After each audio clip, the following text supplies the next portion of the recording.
Seterusnya Yang Berhormat Sepanggar. Okey, terima kasih Yang Berhormat Datuk Ketua. Bagi memulakan perbahasan saya pada hari ini, suka saya merujuk kepada lawatan rasmi kali pertama Yang Amat Berhormat Bera sebagai Perdana Menteri ke Sabah pada 5 November yang lepas. Sebagaimana Perdana Menteri sebelum ini berjanji, maka Perdana Menteri yang baru ini tidak ketinggalan juga ingin berjanji bahawa akan mengeluarkan Sabah daripada belenggu kemiskinan, dan kenyataan ini juga sekaligus membuktikan bahawa isu mengenai rakyat Sabah miskin bukan lagi satu andaian, tapi satu realiti bagi negeri yang kaya dengan sumber alam semula jadinya. Namun isu kemiskinan di Sabah bukanlah isu yang baru. Janji-janji yang diberikan pimpinan persekutuan selama ini kepada Sabah juga telah berlarutan selama puluhan tahun. Datuk Yang Dipertua, menyentuh mengenai peruntukan belanjawan tahunan kepada Sabah. Ada pemimpin utama kerajaan di Sabah yang menyatakan bahawa peruntukan sebanyak 5.2 bilion yang diperuntukkan kepada Sabah merupakan berita baik buat rakyat negeri Sabah. Namun tidak kurang juga ada segelintir pemimpin kerajaan yang ada di Sabah yang menyatakan kekesalan mereka terhadap peruntukan yang diberikan kepada Sabah kerana masih tidak menunaikan desakan demi desakan agar peruntukan yang adil sewajarnya diberikan kepada Sabah. Bagi pemimpin utama di Sabah, berita baik apa yang perlu rakyat Sabah mahu gembira dengan belanjawan ini? Tahukah beliau bahawa peruntukan yang diberikan kepada Sabah tidak selari dengan sumbangan KDNK Sabah terhadap negara? Saban tahun setiap kali peruntukan yang diberikan kepada Sabah, ianya tidak pernah mencapai sasaran peruntukan pelaksanaan 100%. Malah sering di-carry forward kepada tahun-tahun berikutnya. Mari kita lihat bukti hela muslihat dan pembohongan Putrajaya terhadap peruntukan untuk wilayah Sabah. Pertama, semalam entah mengapa secara tiba-tiba Kementerian Kewangan mengeluarkan satu siaran media berkenaan peruntukan kepada Sabah dan Sarawak. Adakah pengumuman ini kerana faktor pilihan raya Sarawak sudah tidak lama lagi? Disebabkan bahawa kononnya bahawa Sabah dan Sarawak telah diperuntukkan lebih 20% daripada jumlah peruntukan pembangunan. Datuk Yang Dipertua, hela muslihat apa lagi yang ingin dibuat? Cuba kita kira.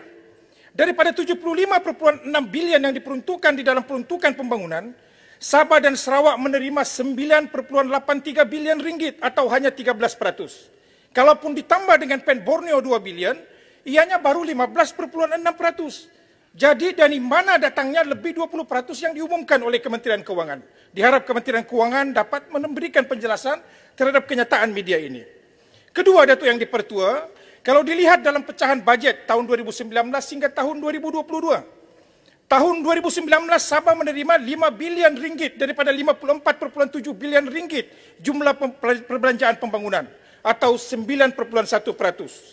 Tahun berikutnya 5.2 bilion ringgit daripada 56 bilion ringgit perbelanjaan pembangunan negara atau 9.3%. Malangnya, selepas langkah syaritan bermula dan kerajaan GRS yang tidur sebantal dengan kerajaan persekutuan mengambil alih tampuk pemerintahan kerajaan negeri Sabah, hadiah pertama kepada rakyat Sabah adalah dengan menurunkan peruntukan kepada Sabah daripada 9.3% kepada 7.3%, yakni 5.1 bilion daripada 69 bilion perbelanjaan pembangunan negara.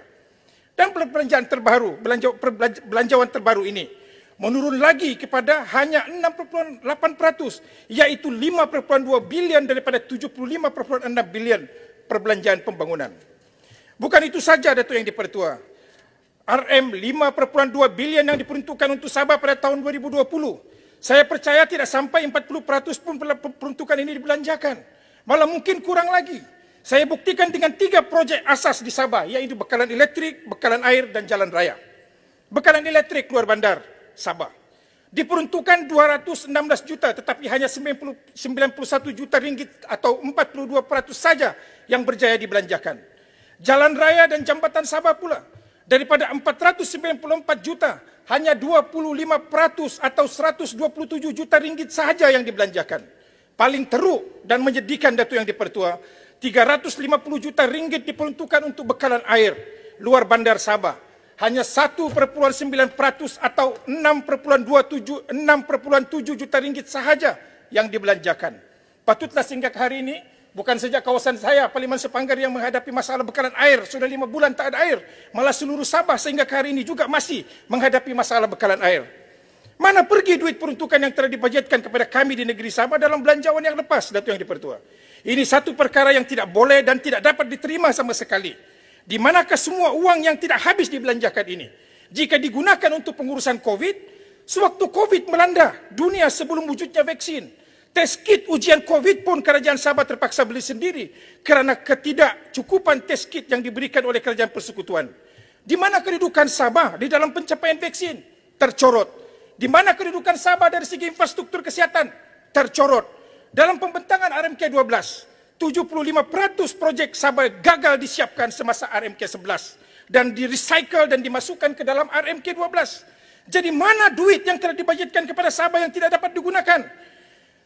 Sudahlah peruntukan tidak cukup, bentang bilion-bilion, tapi bila sistem penyampaian kerajaan tidak efektif, maka uang tidak sempat dibelanjakan dan pastinya uang itu masuk semula ke kantong kerajaan persekutuan.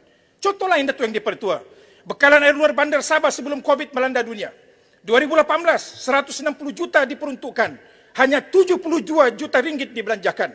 2019, 295 juta diumumkan, hanya 2,9 juta sahaja dibelanjakan. Jadi kalau beginilah patternnya, sampai bila Sabah ini boleh dimajukan selaras atau setanding dengan negeri-negeri yang lain? Justru itu Datuk Yang Dipertua, strategi pengagihan peruntukan yang lapuk dan gagal segagalnya ini harus dihentikan. Dan saya bersetuju dengan saranan yang dibuat oleh Yang Berhormat Ketua Menteri Sabah, bukan, Timbalan Ketua Menteri Sabah yang daripada Kinabatangan. Kerajaan harus menukar strategi pembahagian peruntukan yang lapuk ini dengan memberikan autonomi sepenuhnya kepada kerajaan negeri untuk membelanjakan peruntukan yang diberikan. Oleh kerana quote and quote YB Sanitizer di Sabah puas hati dengan belanjawan ini, lebih baik Yang Berhormat Kinabatangan lead kerajaan negeri Sabah di masa akan datang. Datuk Yang Dipertua, dipahamkan Yang Amat Berhormat Perdana Menteri turun ke Sabah baru-baru ini melalui pesawat rasmi Perdana Menteri di lapangan terbang Sandakan. Sepatutnya jika PM ingin merasa denyut nadi dan kesengsaraan rakyat Sabah, selain boleh membuat perbandingan akan beza lebuh raya di Semenanjung dengan Sabah, sewajarnya Yang Amat Berhormat Perdana Menteri menaiki kereta daripada kota Kinabalu hingga ke Sandakan. Barulah tahu betapa canggihnya lebuh raya kami. Spot trim buatan Jepun pun boleh pecah satu hari saja. Adakah benar Sarawak telah mendapat sukuk atau bon untuk menyiapkan pakej PEN Borneo mereka? Dan jika benar, mengapa Sabah tidak dapat sukuk atau bon bagi mempercepatkan pembinaan jalan PEN Borneo di Sabah ini? Mengapa dalam tempoh 2 tahun kerajaan PN memerintah melalui papet mereka di Sabah, kenapa bon atau sukuk ini tidak diterbitkan untuk Sabah? Bukankah sekarang sudah sealiran? Menyentuh mengenai projek PEN Borneo juga, saya difahamkan ada lagi baki 20 pakej yang masih menunggu peruntukan. Maka itu juga ada lagi 20 peresmian oleh Perdana Menteri bakal menunggu. Datuk Yang Dipertua, rasanya projek PEN Borneo ini bolehlah dimasukkan di dalam Malaysia Guinness Book of Record sebagai projek yang paling banyak kali dirasmikan oleh Perdana Menteri. Manakan tidak, daripada PM ke-6 sehinggalah PM ke-9. Correct me if I'm wrong. Projek ini telah dimasukkan dalam setiap kali belanjawan negara sejak tahun 2013.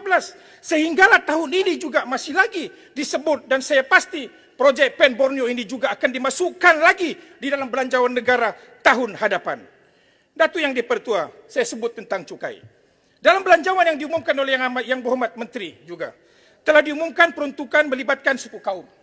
Datuk Yang Dipertua, kemana kerajaan ingin membawa Malaysia ini jika pembahagian kekayaan dan bantuan kepada rakyat lebih bersifat divisif?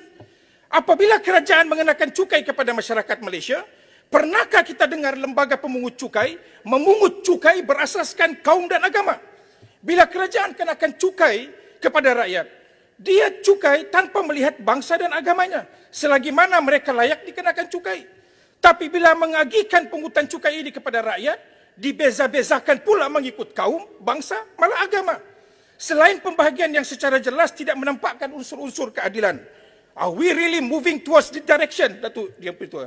Sebab jika inilah cara kerajaan persekutuan mentadbir negara, saya yakin we are moving backwards. We are supposed to be building a nation, not a particular race or religion. We are supposed to be uniting the people, not to divide them. Saya harap saya silap, Datuk Yang Dipertua.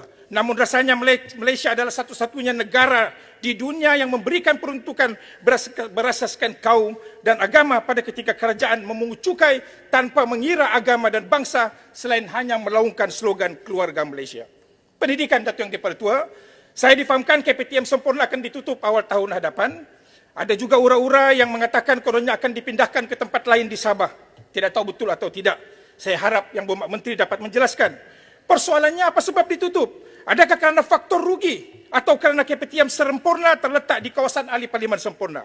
Datuk Yang Dipertua, it was never about profit when KPTM sempurna dibuka di negeri Sabah dahulu. Kerana ianya adalah untuk memastikan agar anak-anak luar bandar, khususnya di negeri Sabah, dirapatkan, diminimalkan pergerakan mereka ke bandar.